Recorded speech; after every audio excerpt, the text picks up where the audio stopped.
میں سمجھتا ہوں اب کی ایم کیو ایم کو حالات تبدیل کرنے کے لیے چاہیے. کچھ حکومت میں رہتے ہوئے حالات تبدیل کرنے کی کوشش کرنی چاہیے. معاملہ یہ میں نے یہ نہیں کہا ہے. میں نے یہ کہا ہے کہ یہ وزارتیں کوئی تحفے میں نہیں ملی ہیں. یہ ہمارا جو مینڈیٹ واپس آیا تھا شہر کا حق ہے. اس شہر یہ اپوزیشن کا مزاج رکھتا ہے لیکن کیونکہ پاکستان کو پال رہا ہے چلا رہا ہے تو اتنا تو ہے کہ اسلام آباد نہ بن سکے اسلام آباد کا اقصی بن جائے. تو ہم انشاءاللہ تعالی وہ وفاق یہ وزارت جو ہے تعلیم کی وفاقی وزارت جو کہ وزارت تعلیم ایک ایسا سبجیکٹ جو ڈیولو کر دیا گیا ہے لیکن وفاق کے جو مدارس ہیں یونیورسٹی ہیں اس سے صرف اسلام آباد یا اس کے آس پاس کے علاقے ہی مستفید ہو رہے ہیں. ان کو کراچی تک پہنچانا ہے. وہ تمام یونیورسٹیاں جو وفاق سے تعلق رکھتی ہیں ان کو اگلے اسٹیج پہ لے کے جانا ہوگا تو اگلے اسٹیج والے شہر میں لانا پڑے گا. تو بلا رہے ہیں انشاءاللہ تعالی. اگر موقع ملا ہم نے یہ کہا کہ اگر وہ کام جو ہم کام کرنے نہیں آئے ہیں تو پھر اس پہ رہنا بھی ضروری نہیں ہے. اور میرے چلے جانے کا مقصد یہ نہیں کہ ایم کیو ایم بھی چلی جائے گی. ٹھیک ہے, میں نے اپنے بارے میں کہا تھا, ایم کیو ایم کے بارے میں نہیں کہا تھا. یہ بتا دیجیے گا کہ ایم کیو ایم میں جو ہے وہ اختلافات کی خبریں ہر زبان بدل. مبارک ہو آپ کو. اس میں یہ بتائیے گا کہ چیئرمین کچھ لوگ چیئرمین شپ کی سیٹ پر قبضہ کرنا چاہتے ہیں, کیا بتائیں؟ اچھا مبارک ہو. اگر یہ ساری چیزیں میڈیا پہ نہ چلیں تو ہمیں اپنے اوپر ڈاؤٹ ہونا شروع ہو جائے گا. ہم خطرہ ہیں, اس کا مقصد ہے. چلیں اچھا ہوتا ہے تھوڑا تحریک سی پیدا ہو جاتی ہے. زیادہ بہتر انداز میں بتا سکتے ہیں. دیکھیں governor Sindh M Q M کے نومینی ہیں, ایم کیو ایم کے نمائندے ہیں. یہ کوئی خیرات میں نہیں ملی ہوئی گورنرشپ. یہ ہمارے پاس پہلے بھی رہی ہے اور آپ ابھی یہ گورنر جائیں گے تو پھر آپ کو اندازہ ہوگا کہ جو بھی آئے گا وہ پھنس جائے گا. اتنا متحرک گورنر پہلے نہیں آیا ہے. وہ ہر میدان میں کام کر رہے ہیں اور جب تک ہم چاہیں گے, اور ہم کیوں چاہیں گے, وہ ہمارا پارٹ رہے ہیں. گو کہ اب گورنرشپ کے بعد وہ سیاست سے اور تنظیم سے دور ہیں لیکن خیالات ایک جیسے ہیں. ہم مل کے فیصلہ کریں گے. حکومت کی تبدیلی کی افواہیں جو گردش کر رہی ہیں, آپ سیاسی بصیرت رکھتے ہیں, 40-50 سال آپ کو ہو گئے, کیا کہنا چاہیں گے؟ کوئی تبدیلی آپ دیکھ رہے ہیں کیا؟ دیکھیں ہماری تاریخ اس تبدیلی کی طرف بار بار ہمیں اکساتی ہے. ہر 1.5-2 سال میں حکومت چلی جاتی تھی تو لوگوں کو ہر بار لگتا ہے کہ چلی جانی چاہیے. حکومت کا رہ جانا بڑا ضروری نہیں ہوتا ہے. اگر آپ بلا وجہ ہی بیٹھے ہوئے ہوں, اگر اشاریے اعداد و شمار بہتر ہو رہے ہوں تو پھر موقع ملنا چاہیے. مودی صحافی حضرات, کیمرہ مین اور کتاب سے محبت رکھنے والے اہلیان کراچی, السلام علیکم. کہتے ہیں کہ یہ کتاب سے عشق کی آخری صدی ہے. گو کہ کتابیں اپنی شکل اور حیت بدلتی رہیں گی لیکن کتابیں ہمیشہ موجود رہیں گی. اور اس صدی کا ربی صدی گزر چکی ہے, اس کے باوجود میں مبارکباد دیتا ہوں کراچی کو, اہلیان کراچی کو اور اس پاکستان کو کہ یہ شہر جو کہ آج بھی ادب کا, ثقافت کا, تہذیب کا, ترقی کا محور اور انجن ہے. صنعت, پیداوار, معیشت, معاشرت اس کا مرکز ہے. وہاں پر وہاں کے لوگ, وہاں کے نوجوان, وہاں کی خواتین گزشتہ 10 سالوں سے لوگ دیکھ رہے ہیں اور یہ اس سے زیادہ عرصے سے کہ ابھی بھی اللہ کا شکر ہے کہ ہم کتابوں کے عشق میں مبتلا ہیں. اور یہ ابتلا ہمارے ساتھ رہی تو یہ قوم جس کے بارے میں یہ کہا جا رہا ہے کہ کتاب سے دوستی ختم ہو رہی ہے, کراچی اس کی نفی کرتا ہوا نظر آ رہا ہے ہر سال اور بار بار. انشاءاللہ تعالی یہ ادب, آداب, ادبی لوگوں کا, تہذیب اور ثقافت کے چلتے پھرتے افراد سے مزین یہ شہر جو کراچی کا چہرہ بھی ہے, وہ یہ پاکستان کا چہرہ بھی ہے, ضمیر بھی ہے, پاکستان کی بنیاد بھی ہے اور انشاءاللہ پاکستان کی ترقی کی بنیاد رہا ہے اور رہے گا. بہت بہت شکریہ مجھے ہر بار یہاں بلانے کا, یہ موقع دینے کا, یہ اعزاز, یہ جو ہم سب کے نصیب میں آ رہا ہے اس میں مجھے شریک کرنے کا آپ سب کا شکریہ. بہت بہت نہیں دیکھیں، فیصل واڈا صاحب نے کبھی بھی نہیں کہا ہے کہ ہم ہمیں ریپرزینٹ کرتے ہیں. یہ ووٹ جو ہے وہ بعض اوقات دیا جا سکتا ہے اگر آپ کے اور ان کو ہم نے ووٹ دیا ہے بالکل، اور لیکن ان کی اپنی ایک ذمہ داری ہے، وہ اسی ذمہ داری کے تحت وہ بات کرتے ہیں. ایم کیو ایم کے حوالے سے بات ظاہر ہے وہ نہیں کرتے، ورنہ غیر ذمہ داری ہوگی. وہ پورے وہ ایک انڈیپینڈنٹ مائنڈ کے ساتھ اور ایک فیوچر جس طرح وہ دیکھ رہے ہیں وہ بیان کرتے ہیں، فیوچر ہم جس طرح دیکھ رہے ہیں ہم بیان کرتے ہیں. ملٹری کورٹ کا فیصلہ میرے اور آپ پر ہو رہا ہو تو پھر سوال ہوگا نا. اگر وہ چیزیں جو ریاست کے دیکھنے کی براہ راست ذمہ داری ہے تو پھر ریاست کہتی ہے کہ ہم تو لوگوں کو پکڑ لیتے ہیں، اور خاص طور پہ جو جیٹ بلیک ٹیررسٹ ہیں ان کی ذمہ داری ہم نے خود ہی دی ہے نا سیاست نے ریاست کو. تو پھر ریاست بھی یہ چاہے گی کہ جن لوگوں کو پکڑے ان کو سزا بھی دی جائے. یہ صحیح ہے کہ وہ اس وقت جو کیفیت تھی اور تھوڑی سی اجلت بھی تھی، لیکن اس وقت جو مدارس سے تعلق رکھنے والی اکثریت تھی اس نے اس طرح کانٹیکٹ نہیں کیا. اس بل کے پاس ہونے کے بعد کیا تو ہمیں اندازہ ہوا جب اکثریت ہی مدارس سے تعلق رکھنے والے جو 15 مختلف وفاق ہیں ان میں سے 10 کے قریب ہمارے اس فیصلے سے جو کہ لیجسلیشن کے ذریعے ہوئی تھی اس سے اتفاق نہیں کرتے. تو ہم نے اس کو ریویو کرنے کا اور اس پہ بات کرنے کا فیصلہ کیا تھا. اس دن ہم نے ان کو بلا کر سن لیا، وہ انہوں نے ہمیں بلکہ بلایا تھا ابھی جو پریس کانفرنس ہوئی تھی، اور ہم نے سن لیا تو اس پہ کام کر رہے ہیں ہم لوگ. اچھا یہ بتائیے گا کہ ٹرانسپیرنسی انٹرنیشنل رپورٹ کے مطابق جو ہے وہ بلدیاتی اداروں سے اعتماد اٹھ گیا ہے عوام کا. کیا کہیں گے کہ 80% جو ہے وہ بلدیاتی نمائندے کام ہی نہیں کر رہے؟ اس کے لیے ٹرانسپیرنسی انٹرنیشنل کی ضرورت نہیں تھی، ہم سب کو ہی پتہ تھا. اور پتہ اس لیے پتہ ہے، اس کے لیے ہم سب کو بھی اس لیے پتہ ہے کہ بھائی یہ جو بلدیاتی اختیارات ہیں اس میں تو نہ کچھ کر سکتا ہے بیچارہ نمائندہ. یہ تو دھوکہ ہے نا.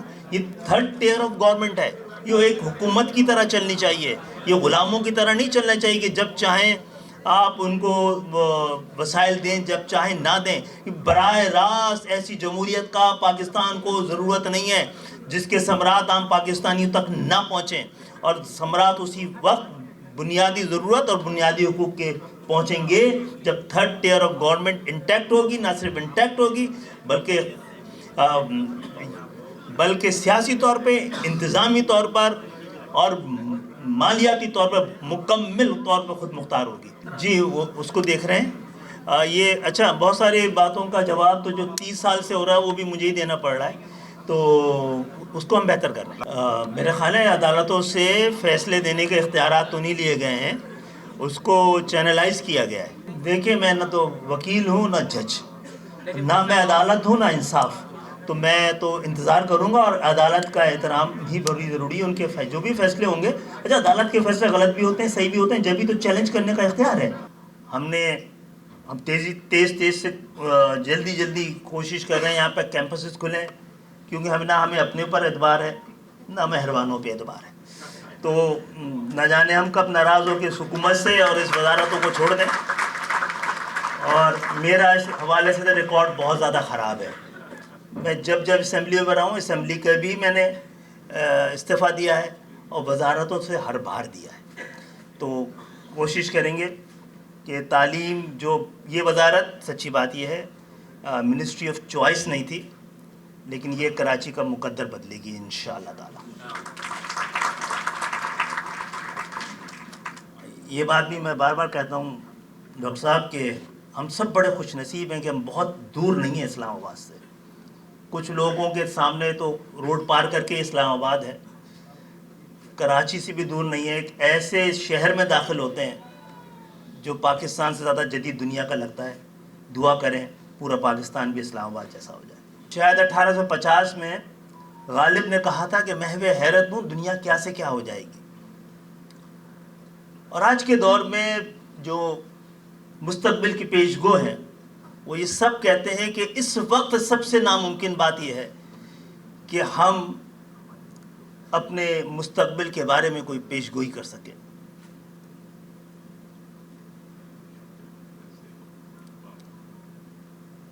ہم ایک عہد کو پیچھے چھوڑ کے آئے ہیں جو کہ جاری بھی ہے.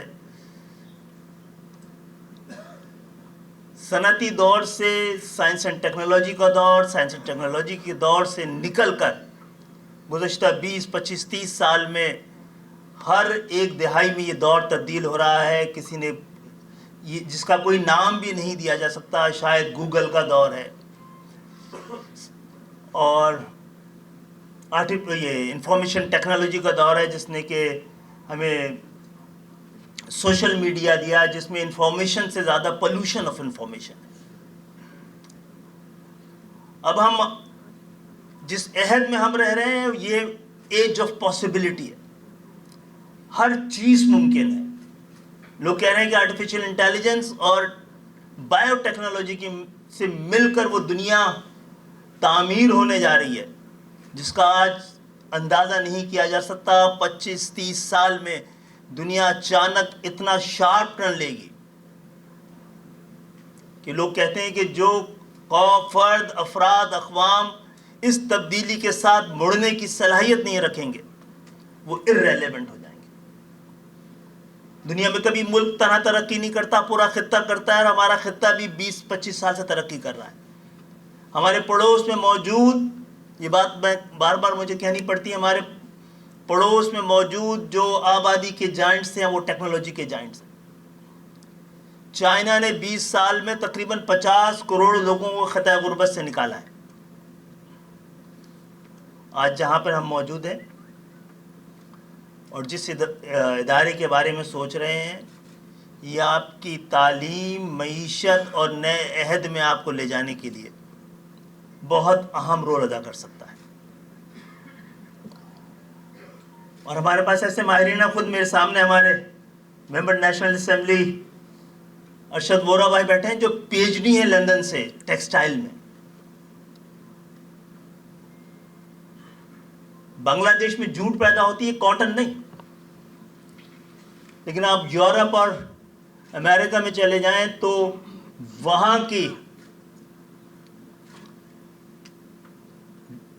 دکانوں میں بنگلہ دیش کا بنا ہوا گارمنٹس آپ سے 50 گنا زیادہ مل رہا ہے. آئیے نئے پاکستان کی تعمیر کے لیے نئے سرے سے سوچنا شروع کریں. ہم ایک ایسے شہر میں موجود ہیں کہ ایسے شہر ملکوں کا مقدر ہوتے ہیں. 50 سال میں ہر طرح کی پابندی، ہر طرح کی سازش، ہر طرح کی کوشش کے باوجود یہ شہر چل رہا ہے تو یہ ملک پل رہا ہے.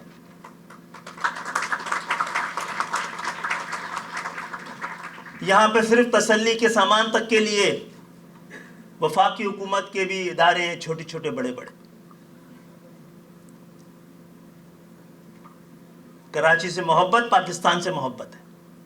کراچی کی ترقی پاکستان کی ترقی ہے، بلکہ جب تک خوشحالی کراچی میں سر جھکا کے داخل نہیں ہوتی ہے ملک تک پہنچ نہیں پائے گی.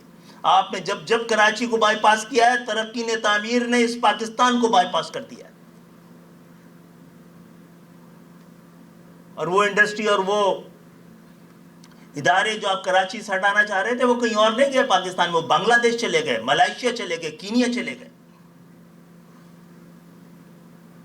آئیے یہ شہر جو ہم سب کا محسن ہے، ہم محسن فراموشی نہ کریں، اس شہر کی تعمیر کریں. براہ راست اس کی ترقی پاکستان کی ترقی ہے، براہ راست اس سے محبت پاکستان سے محبت ہے. اور یہ آج جو ہم یہاں پہ آئی ٹی کی کورسز کا اور اس کے کیمپس کا افتتاح کر رہے ہیں، اس کو جوڑیں باقی انڈسٹری کے ساتھ. میں کراچی کی انڈسٹری کے نمائندوں سے جو یہاں بیٹھے ہوئے ہیں ان سے درخواست کروں گا کہ ہم کل ہو نہ ہو آپ اس ذمہ داری کو لیں، اس کیمپس کو لیں. یہ یونیورسٹی ہے، اس کو یونیورسٹی جیسا ہی ہونا چاہیے. 300 اسکولوں کا 300 طالب علموں کا اسکول بھی نہیں ہوتا ہے. میں نے تو کالج بھی کوئی نہیں دیکھا، یہ تو یونیورسٹی کیمپس ہے پورا.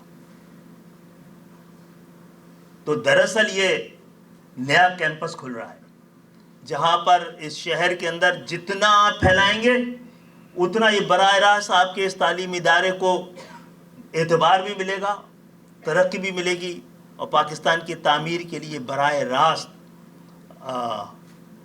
فرق ڈالے گا۔